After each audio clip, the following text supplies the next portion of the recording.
Excel के इस data set अगर आप देख रहे हो स्क्रीन पे, तो ये डेटा सेट बहुत ही मेसी डेटा सेट है एंड इस डेटा सेट को लेके हमें इस डेटा को रखने वाले हैं, जिससे इस डेटा को क्लीन करने वाले। सो ये डेटा क्लीनिंग का वीडियो हर एक वो एक्सेल यूजर के लिए है, एमआईएस एग्जीक्यूटिव के लिए है, डेटा एनालिस्ट हो या एचआर प्रोफेशनल हो, हर एक उस एक्सेल यूजर के लिए जिसको डेटा क्लीनिंग आनी चाहिए।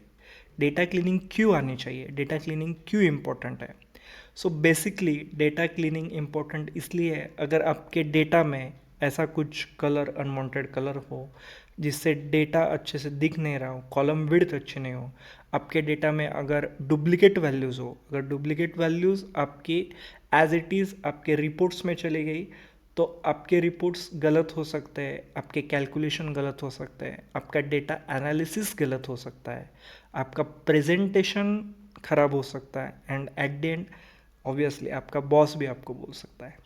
सो डेटा क्लीनिंग इसलिए बहुत इंपॉर्टेंट है। बेसिकली डेटा एनालिसिस आपका सही होना चाहिए, इसके लिए डेटा क्लीनिंग बहुत इंपॉर्टेंट है।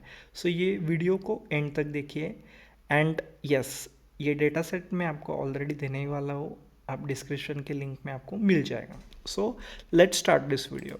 सो पहले हमें इस डेटा को सिलेक्ट करना है, control shift right, control shift down and you can use control A also. So पहले ये डेटा पूरा सिलेक्ट करने के बाद हमें जो अनवांटेड कलर्स है आप यहाँ पे देख सकते हो, अनवांटेड कलर्स को निकालने के लिए शॉर्टकट की है Alt H H N. Alt H H N से आप देख सकते हो कि पूरे कलर्स हमारे चले गए। उसके बाद जैसे मैंने आपको बोला था कि आपके डेटा में अगर कुछ डुप्लीकेट वैल्यूज़ हो, सो उससे आपके रिपोर्ट्स गलत हो सकते हैं। सो डुप्लीकेट वैल्यूज़ हमेशा रिमूव करना मत भूलना, ठीक है। सो शॉर्टकट की है उसके लिए Alt A M. Alt A M से आप देख सकते हो स्क्रीन पे रिमूव डुप्लीकेट्स का पॉपअप आया है। रिमूव डुप्लीकेट्स के पॉपअप में आपको ये ऑप्शन हमेशा टिक होना चाहिए, my data as a headers. Data के हेडर्स के नीचे का डेटा हमें सिलेक्ट करके उसमें से हमारे डुप्लीकेट वैल्यूज़ हमें रिमूव करना है। आपको अगर लगता है कि आपके जिस भी कॉलम में डुप्लीकेट वैल्यूज़ है, या अगर आपको इंस्ट्रक्शंस वैसे मिले हो कि इसमें डुप्लीकेट वैल्यूज़ आते हो एज पर योर कंपनी और आपकी जैसी प्रोसेस हो, सो फिलहाल इस डेटा सेट में तो पूरे इसमें डुप्लीकेट वैल्यूज़ है। सो मैंने पूरे कॉलम सिलेक्ट किए हैं, देन इसको ओके करूँगा। ओके करने के बाद आप यहाँ पे देख सकते हो 11 duplicate values found and remove. जितने भी यूनिक वैल्यूज़ हैं वो यहाँ पे रिमेन है, ठीक है। सो मैंने ओके किया एंड इसमें से डुप्लीकेट वैल्यूज़ निकल गए हैं। उसके बाद इस डेटा सेट में आप देख सकते हो कि यहाँ पे कुछ सेल बोल्ड में है, कुछ नॉर्मल इसमें है। सो फ़ॉन्ट भी हमें वो एक जैसा ही करना है। सो उसके लिए हम कंट्रोल बी से पूरा जो बोल्ड भी था वो हमने निकाल दिया है, ठीक है। सो कंट्रोल बी से हमारे बोल्ड निकल जाने के बाद अगर अभी अब ये डेटा सिलेक्टेड ही आप देख सकते हो, यहाँ पे नाम कॉलम के बाहर आ रहे हैं, मतलब कॉलम विड्थ इनकी अच्छी नहीं है। सो कॉलम विड्थ अच्छी करने के लिए इसके लिए शॉर्टकट की है अल्ट एच ओ आई।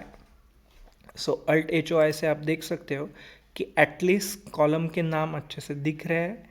अभी भी डेटा रीडेबल नहीं है तब भी, बट इस डेटा सेट में कॉलम विड्थ अभी अच्छी हो गई है। सो उसके बाद इस डेटा को वापस से कंट्रोल ए से सिलेक्ट करेंगे, देन आप यहाँ पे देख सकते हो कि कॉलम की रो हाइट भी अच्छी नहीं है। रो हाइट के लिए आप देख सकते हो यहाँ पे भी कुछ अच्छे से डेटा दिख नहीं रहा है। सो रो हाइट अच्छी करने के लिए शॉर्टकट की है अल्ट एच ओ ए। सो अल्ट एच ओ ए से रो हाइट एक जैसी हो गई है, अच्छी हो गई है, बट तब भी डेटा एक जैसा अच्छे से दिख नहीं रहा। क्यों? क्योंकि आप देख सकते हो इनकी जो अलाइनमेंट है, अलाइनमेंट एक जैसी नहीं है। सो अलाइनमेंट आप यहाँ पे भी देख सकते हो कि अलाइनमेंट एक जैसी नहीं है। सो पूरा डेटा हमारा अगर राइट साइड में है या मिक्स है, सो एक साइड पे ले लेते हैं हम, पहले पूरा डेटा लेफ्ट साइड में लेते हैं। सो इसके लिए शॉर्टकट की है अल्ट एच। आप स्क्रीन पे देख सकते हो कि पूरे शॉर्टकट कीज़ आ गए। अल्ट एच से जो अलाइनमेंट के लिए शॉर्टकट कीज़, अभी के लिए यही इतना ही देखो, अल्ट एच से पूरे शॉर्टकट कीज़ भी आते हैं। सो अल्ट एच ए एल से आप देख सकते हो कि लेफ्ट साइड में पूरा डेटा आ गया है। सो लेफ्ट साइड में पूरा डेटा आने के बाद इस डेटा को अभी हमें देना है बॉर्डर। सो बॉर्डर के लिए हम क्या करेंगे, Alt+HBA। सो Alt+HBA से आप देख सकते हो कि पूरे डेटा को अभी बॉर्डर आ गया है। बट तब भी इस डेटा में अगर आप देखो अच्छे से तो कुछ ब्लैंक वैल्यूज़ भी है।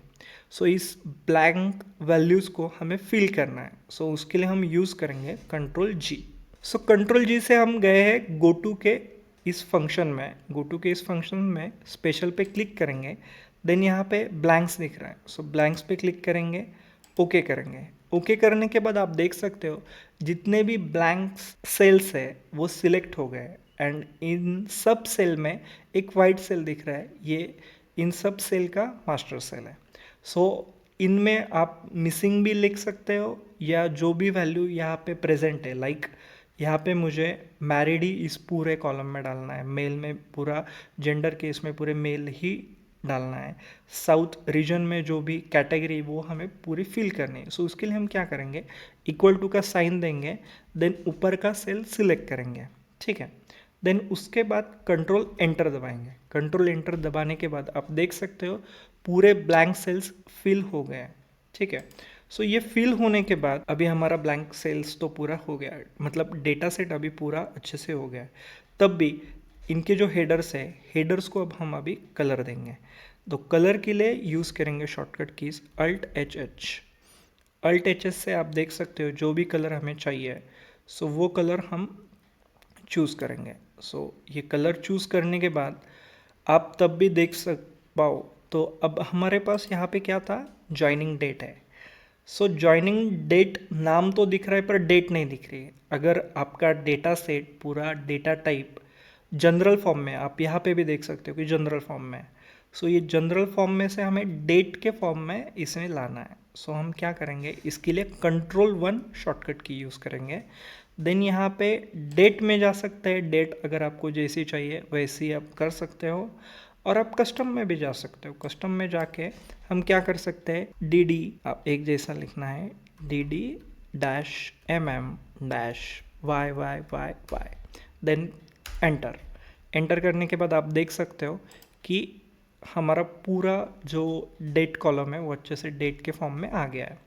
देन आप जब भी डेटा स्क्रॉल करते हो, सो स्क्रॉल करने के बाद आप देख सकते हो कि हमें जिस कॉलम में हम काम कर रहे हैं उसका हेडर का नाम ही नहीं दिख रहा है। सो उसके लिए शॉर्टकट की है Alt+WFR।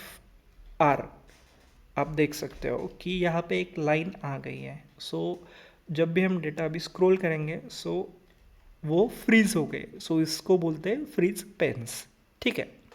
सो इस पूरे शॉर्टकट की से हमने पूरा डेटा क्लीन किया, हमने उसको ऑटो कॉलम विड्थ में किया, उनकी रो हाइट अच्छी की, ब्लैंक सेल्स थे वो भी हमने हटाए, देन इनको हेडर को कलर भी दे दिया, उसके बाद फ्रीज पेंस भी यूज़ किया।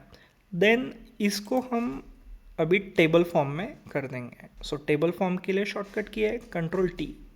Ctrl+T से आप देख सकते हो टेबल का रेंज में वो सिलेक्ट हो गया है, and my table has a headers. आपको हेडर्स अगर कलरफुल नहीं करने हैं तो वो भी कर सकते हो, बट करने हैं मुझे। सो मैंने कर दिया, एंड पूरा डेटा अभी आप देख सकते हो कि एक अच्छा सा दिख रहा है। सो आपको अगर कलर चेंज करना है तो आप यहाँ से कलर भी चेंज कर सकते हो, बट अभी मेरा डेटा अभी पहले जैसा बहुत रीडेबल, बहुत अच्छा दिख रहा है, और इस डेटा से हम पीओ टेबल्स या रिपोर्ट्स अच्छे से बना पाएंगे। सो अगर ये वीडियो आपको अच्छा लगे एंड ये शॉर्टकट कीज़ अगर आपने कभी यूज़ नहीं किए हैं तो कमेंट में लिखिए, और कुछ शॉर्टकट कीज़ वो भी आप इसमें कमेंट में लिख सकते हो। ये वीडियो अगर आपको हेल्पफुल लगे तो डेटा विद निखिल को फॉलो करना मत भूलिए। आपके कलीग्स, फ्रेंड के साथ ये वीडियो शेयर कीजिए। Okay, thank you.